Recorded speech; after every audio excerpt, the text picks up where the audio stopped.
before I tell you that, I think it's actually really interesting what you're bringing up with Apple, because it ties into this current question. I've had, and this is certainly not to brag, this is just, I think it's the reality of the way things actually are. Mm-hmm. And in contrast to with the kind of the deception that people have been led to believe. And that is that you have to discount to bring people in, that you have to cut your price to get people in. That's the only way. Well, you're competing then with everyone else who's cutting their price. And so it becomes this like race to the bottom. Yeah. And what you've actually done is you have denigrated and lowered the value of what you're actually creating. And what people don't realize is they're like, okay, well, I'm going to do a sale for this weekend, but then it's going to go back up. Every time you do that, you're actually training people how to perceive you and how to treat you. Yeah. So that's why it matters with your front desk. That's why it matters with your hygienist. That's why it matters how your social media presence is. That's why it matters what your website looks like, because all of that is the consistency of who you are and the integrity of your value.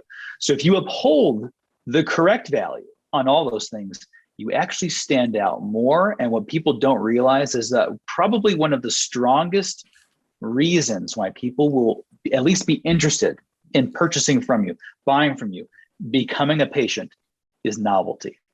Yeah. How different are you? And that's actually one of the reasons why I think photography is so powerful. If you have beautiful photography, I can't tell you how many patients like you, when you saw the stuff, right, you like look at it and you're like, that's different. I never seen that before. Yeah. Immediately it captures a patient's attention. They're like, oh, you see pictures up on the wall of photographs we've taken. They've never seen that before in any office. And so they kind of want to stay because they're intrigued.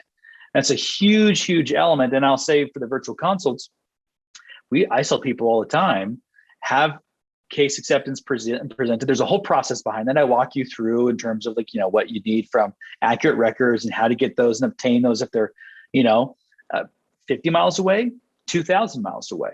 I've had patients sign up, never met them before, and they fly out and they put down 50 grand and they say, here we're going to go.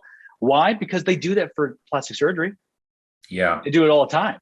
People are trained to do that. Actually, you don't have to meet you in person. So it's the sky's the limit when you do things in integrity with who you actually want to be versus trying to fit in and become a commodity. Don't be a commodity. Yeah. You gotta be value-based, right? So anyway, that's just a little shtick there, but I think you're right on target with what you're saying. And I love what you do. I love that you're bringing this kind of value to your people that way. So because for us, like the biggest challenge we deal with is like we can create a presence for them that makes them look like a Ritz-Carlton hotel. But if when they start to interact with you and the team and everybody in the practice, they get that Motel 6 experience, right? It doesn't work because there's this jarring disconnect, and they all feel like, oh, they didn't accept treatment. I don't think like the leads were any good. It's like nobody's calling you for fun. Like they're not calling because they want to make a friend here. What the problem is, like anybody who's looking to fix their mouth and prepared to spend, a couple thousand, tens of thousands of dollars, they're going to call a few places, right? They're going to want to see like, who do I like the most? Who do I trust the most? Who do I think I'm going to be in good hands with?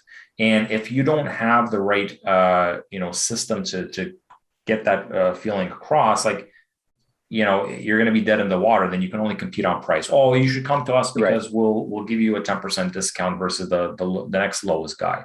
It's like, well, what's the future then? You're just going to be the, McDonald's of dentistry in that area, right? And then you have to undercut the work you do, and you can't do the same quality. And then you get the reputation for just being like, oh, go to that dentist, he does the cheapest work.